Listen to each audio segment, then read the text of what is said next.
So now we are going to study about the second factor which actually determine the spontaneity, because we have seen that this cannot be a sole factor. So before we study the second factor, I am going to explain an activity in front of you.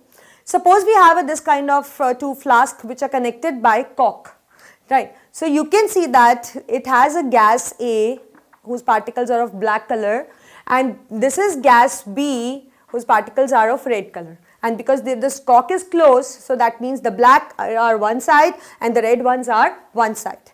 Now suppose we open the cork now and we just allow them to mix. So we will see that as soon as this cork is you can say removed, these two gases just mix with each other. And now you can see that as we see this kind of figure, it has a systematic arrangement.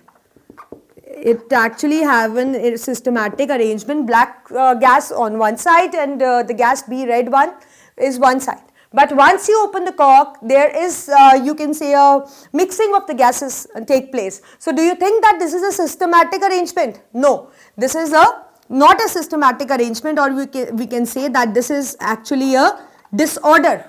This is actually a disorder. So you know that this disorder actually is a factor which is the second factor that make the process spontaneous. So that means as we have seen that we just opened the cork, we didn't you can say provide an external source, but still this process occurred itself. That means this process is spontaneous, that is mixing of two gases. So mixing of two gases is just creating a disorder, or you can say it is just creating a randomness. It is just because you can say they are randomly arranged. So randomness is the factor and the degree of randomness is called as disorder. So that means the second factor which can be a driving force is that tendency to attain maximum randomness. Maximum randomness, or we can say the process which leads to a disorder, which leads to you can say making an ordered arrangement into a disordered arrangement, can be a driving force. So these two factors, like one we have discussed. So if we just discard this factor, like for a moment we will think that this is a wrong factor, let us say. So if you see this kind of factor and if you consider that this can be a sole factor, so you will see that this cannot be a sole factor, because you know that liquid get converted into gas. And we know that for this delta H is positive. So that means this factor is not operating here, but the randomness factor is supporting here. That is why it is making the process spontaneous, because you know liquid particles are you can say have certain kind of ordered arrangement, but in gaseous we have seen that they have a maximum disorder in them. So that means here if we consider this evaporation process, this you can say factor is not making the process spontaneous, or we can say that here this is actually being applied and this is actually responsible for the spontaneity. But we have seen that this cannot be the sole factor also, because we know that liquefaction of gas is also possible.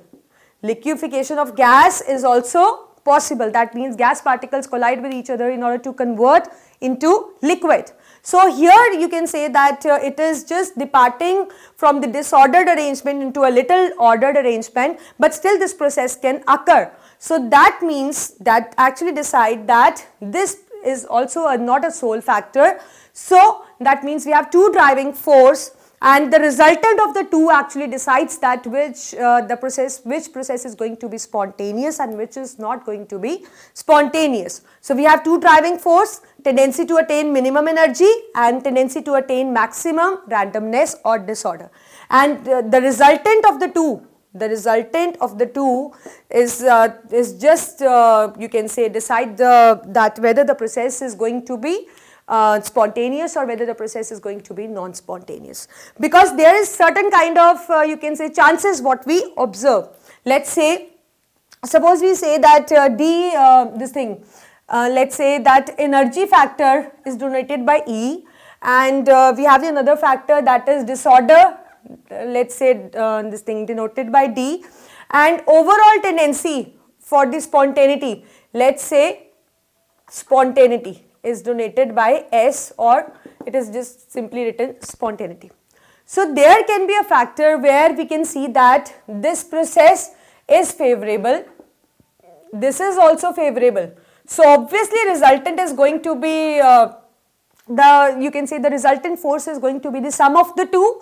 So that means as both are favorable, obviously the process is going to be spontaneous. But there are certain conditions where one will be favorable and the another won't be favorable.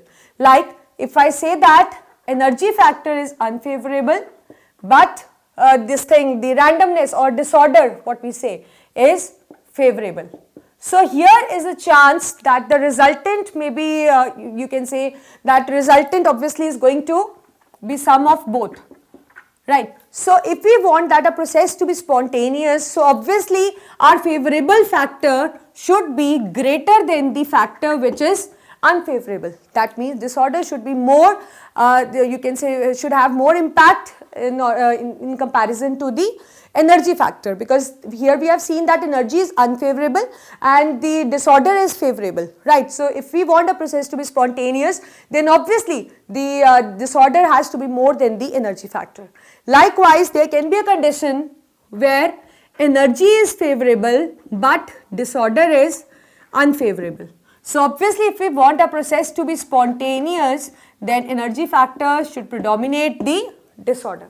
Then only the resultant, you can say the overall resultant force will be in a positive manner. That means the process is going to be spontaneous. So obviously I think you got it that these two factors are responsible that determine the spontaneity, that whether the process is going to be spontaneous or whether the process is not going to be spontaneous. So in certain conditions, like both the factors are favorable, certain condition one is favorable, other is unfavorable, but in some factor this is favorable or this is unfavorable. As we have seen in this case also, evaporation, this factor was not favoring the reaction, but this was favoring, right. So that means the process is spontaneous because this factor is more as comparison to the energy factor. So that means the factor which is favoring the reaction, that means that has to be more, then only the process is going to be spontaneous.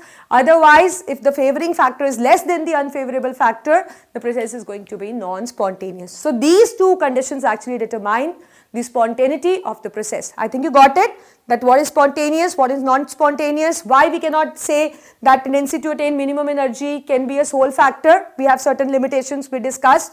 And second, how we can prove that randomness can also make the reaction spontaneous. So you should have a certain kind of example, as I explained you, mixing of two gases. So you can actually explain on the basis of any activity where you will see that disorder is increasing and the energy factor is not favoring, and the overall driving force, it is just decided by the resultant of the two. So this is all about the spontaneity, that which is not actually discussed by the first law of thermodynamics.